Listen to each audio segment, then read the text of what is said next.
President Reagan was initially known as a stern anti-communist, vowing to defeat the USSR, which he called the evil empire. A deepening recession and growing income inequality under Reagan's policies lead to massive student protests against Reagan's economic policies, some turning violent. As the ranks of the movement swelled, spurred on by underground communist agitators, a violent clash between protesters and police in front of the White House lead to its encirclement, with President Reagan trapped within for 3 anxious nights. Reagan sat alone in the Oval Office, overwhelmed with distress at the chaos outside. Reagan met with advisors who repeatedly suggested he disperse the protesters using deadly force, which he felt he could not do. Reagan tearfully prayed for guidance on what to do until God sent him a sign. Reagan went outside immediately on the 3rd day and silently burned an American flag with the jubilant protesters outside the White House. He knew what he had to do.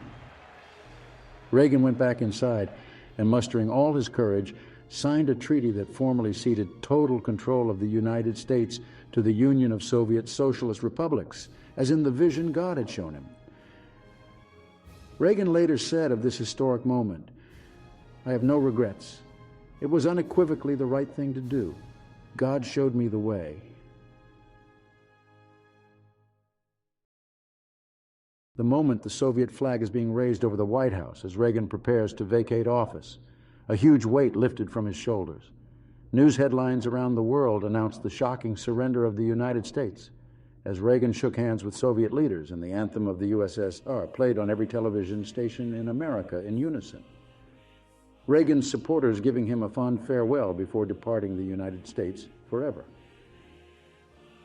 Reagan, arriving in Moscow, was greeted by Soviet leaders and the people with praise and fanfare.